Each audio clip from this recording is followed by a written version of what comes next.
ఓం శ్రీరామచంద్ర పరబ్రహ్మణే నమః. శ్రీ గురుభ్యో నమః. శ్రీమాత్రే నమః. శ్రీ గణేశాయ నమః.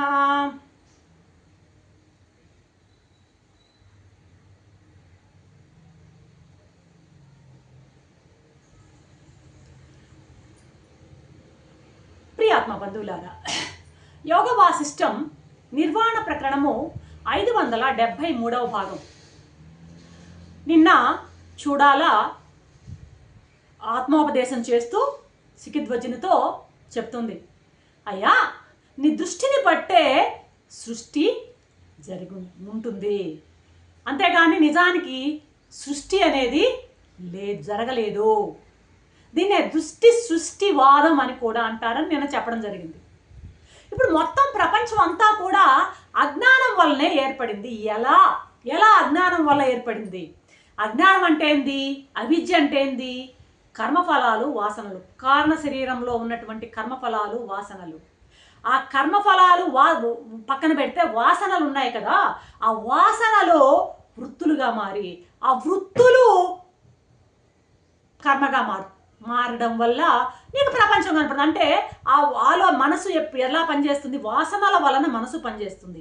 ఆ మనసు ఎప్పుడైతే ఈ యొక్క బాహ్యమైనటువంటి ఈ యొక్క విశేషాల పైకి పాకుతుందో అప్పుడు నీవు ఆ నామరూప క్రియాత్మకమైనటువంటి సృష్టిని, ప్రపంచాన్ని నువ్వు చూస్తున్నావు.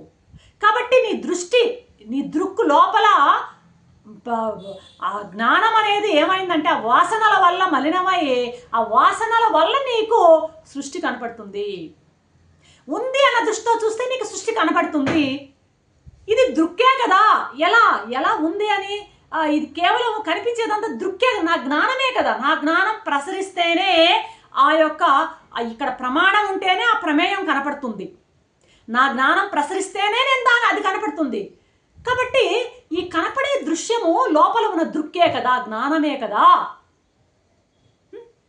అని నీవు గట్టిగా భావిస్తే, ఇది దృక్కే కదా అని చూసినట్లయితే ఈ దృశ్యము, కనిపించే దృశ్యము దృశ్యంగా కాక దృక్కుగా అనుభవానికి వస్తుంది. ఇది నా జ్ఞానమే, నాలో ఉన్నటువంటి జ్ఞానమే దృశ్యంగా కనపడుతుంది. ఇది అజ్ఞానం నుంచి ప్రపంచం ఏర్పడింది అన్న దానికి అర్థం అన్నమాట. ఉన్న ప్రపంచం ఎక్కడికి పోదు, లేనిది ఎక్కడికి రాదు. ఈ ప్రపంచం నామరూప క్రియాత్మక ప్రపంచం అంతా దృక్రూపంగా ఉంది, దృశ్య రూపంగా లేదు. దృక్రూపంగానే ఉంది. నీ జ్ఞానం ప్రసరిస్తేనే నీకు ఆ ప్రపంచం నీకు కనపడుతుంది. దృక్రూపంగానే ఉన్నది కాబట్టి, కానీ దృశ్య రూపంగా లేదు. ప్రపంచం పరమాత్మ అనేటివి రెండు లేవో, రెండు ఒకటే. అదే పరమాత్మే. అవన్న ఒక్కటి పరమాత్మే. నువ్వు పరమాత్మను ఏం చేస్తున్నావు? దృశ్యంగా చూస్తే నీకు ప్రపంచంగా కనపడుతుంది. అలా కాకుండా దృక్రూపంగా నువ్వు చూసినట్లయితే ప్రపంచం అంతా పరమాత్మే, ఉన్నది ఒకటే. నువ్వు దృశ్యం రూపంలో చూస్తే ప్రపంచం కనపడుతుంది, దృక్కు రూపంగా చూస్తే ఆ ప్రపంచమే పరమాత్మగా కనపడుతుంది. ఒకే నాణ్యము రెండు వైపులు, బొమ్మ బొరుస. మాయాశక్తి వలన నీకు ఇలాగా కనపడుతుంది. పరమాత్మ యొక్క శక్తి మాయా. ఆ శక్తి ప్రకటమైతే ప్రపంచం. కాబట్టి ఆ శక్తి ఎవరు? మమ మాయా దురత్యయ. ఆ శక్తి ఎవరిదో కాదు, పరమాత్మదే. కాబట్టి ప్రపంచం పరమాత్మే. వస్తువు అంటే ఏంటి? ఉన్నది ఉన్నట్లు స్ఫురించడం వస్తువు. ఉన్నది లేనట్లు, లేనిది ఉన్నట్లు స్ఫురిస్తే దానికి ఏమంటే ప్రతీతి అంటున్నారు. అపియరెన్స్, ఆభాస అని కూడా అంటుంటాం. అర్థమైందా? ఉన్నది ఉన్నట్లు అంటే ప్రపంచంలో ఉన్నటువంటి సచ్చిత్తులు, సచిదానంద పరమాత్మ ఒకే ఒకటి. దాన్ని ప్రతి వస్తువును సచిదానంద పరమాత్మగా చూస్తే ఆ లోపల ఉన్నది వస్తువు అంటాం. సచిదానంద పరమాత్మ సామాన్యం అంటాం, వస్తువు అంటాం. అర్థమైందా? అయితే అది ఫర్ ఎగ్జాంపుల్ తాడు వస్తువు, తాడు మీద పాము ప్రతీతి. నీ దగ్గర ఉన్నటువంటి వాసనల వలన నీకు అక్కడ కనపడుతుంది. అది లేనిది ఉన్నట్లు కూడా నీవు అలాంటి ఆ తాడు ఆకారంలో ఒక పాముని, నీవు ఆ తాడు ఆకారంలో పాముని నీ మనసులో ఉన్నటువంటి వాసన తాడుపై చేరి నీకు పాములాగా కనిపిస్తుంది. కేవలం నీలో ఉన్న ఆ వాసన, పాము వాసన వల్లనే నీకు ఆ పాము కనపడుతుంది, అక్కడ స్థితి ఏర్పడుతుంది. ఆ వాసన వల్లనే నీకు ఆ పాము కనపడుతుంది అక్కడ. కాబట్టి నీలో ఉన్న వాసన వలనే ధర్మాధర్మాలు అనే ద్వంద్వాలు ఏర్పడ్డాయి అంటున్నాడు ఇక్కడ. అంటోంది చూడాల.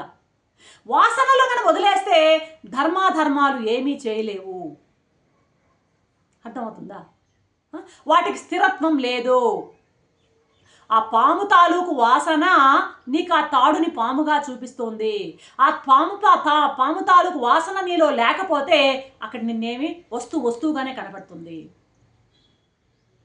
కాబట్టి ఈ ధర్మాధర్మాలకు ఆధారం ఏదంటే వాసన. వాసనలు పోతేనే, వాసనలు వదలాలి. ఎప్పుడైతే వాసనలను పోతాయో, వాసనలను వదులుతామో అప్పుడు ధర్మాధర్మాలు పోతాయి. ధర్మం అంటే ఏంది? లక్షణాలు. అర్థమైందా? ఎప్పుడైతే ఆ పాము యొక్క వాసనలు నీకు పోయాయంటే అక్కడ తాళ్ళలో నీకు పాము కనపడదు. కాబట్టి ఏం చెప్తున్నాడంటే ఇక్కడ, వాసనలు పోతే ధర్మాధర్మాలు పోతాయి, ధర్మాధర్మాలు పోతే జన్మ పోతుంది. జన్మ అనేది ద్వంద్వాలపై ఆధారపడి ఉంటుంది. ఈ ద్వంద్వాలు దేని మీద? వాసనలపై ఆధారపడి ఉంటాయి. ఈ వాసనలు దేనిపైన ఆధారపడి? అజ్ఞానము, అవిద్యపై ఆధారపడి ఉంటాయి. అజ్ఞానం అంటే ఏంది? మిథ్యాజ్ఞానం. నేను ఈ శరీరమే అనుకోవడం, నేను ఈ ప్రాణమే అనుకోవడం, నేను ఈ మనస్సే అనుకోవడం, అది అజ్ఞానం. ఇప్పుడు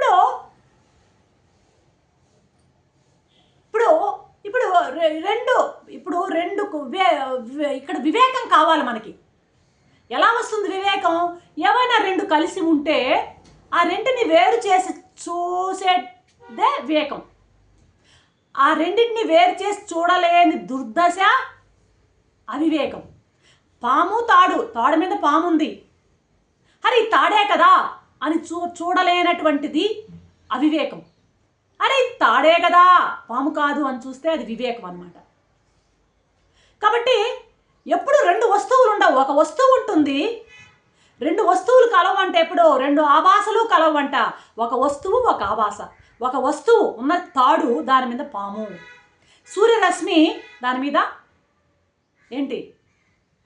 జలం, ఎండమావిలో. ఇప్పుడు ఒక ఇనుము సామాన్యము, దాంట్లో బీరువా. బంగారం సామాన్యం, ఆభరణం విశేషం. ఒక వస్తువు, ఒక ఆభాస. ఇలా అర్థమవుతుందా? ప్రపంచంలో ఏ వస్తువు చూసినా ఇందులో రెండు ఉంటాయి. ఒకటి సామాన్యము, ఇంకోటి విశేషం ఉంటుంది. సామాన్యం, విశేషం రెండు కలిసి ఉంటాయి ప్రతి వస్తువులో. చూడండి, ఎక్కడ ఏదైనా చూడండి. కాబట్టి ఈ మొత్తం సృష్టిలో ఏమైనా తీసుకో, ఒక బల్ల తీసుకో, కొయ్య సామాన్యం, బల్ల విశేషం. బంగారం సామాన్యం, ఆభరణం విశేషం. రెండు భాగాలు ఉంటాయి. సత్తు ఎప్పుడున్నది, అసత్. అర్థమైందా? అధిష్టానం, ఆరోపితం. అసత్తు, అసత్తు. అధిష్టానం, ఆరోపితం. సత్యం, అసత్యం. వస్తువు, ఆభాస రెండు కలిసే ఉంటాయి. అర్థమైందా? సామాన్యంలో ఆభాస పైన కనిపించేది ఫారం అంటాం.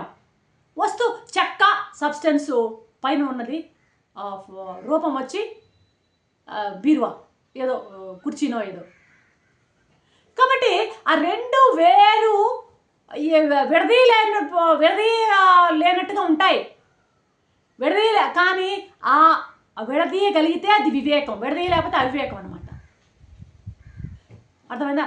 ఆభరణం వేరు అనుకుంటే అవివేకం, బంగారే కదా అనుకుంటే వివేకం అనమాట. కాబట్టి మిథ్యాజ్ఞానం, అజ్ఞానం. అజ్ఞానం అంటే ఏంటంటే మిథ్యాజ్ఞానం. అది ఎక్కడ ఉందంటే బుద్ధిలో ఉంది, రెండు కలిపి చూడడంలో ఉంది.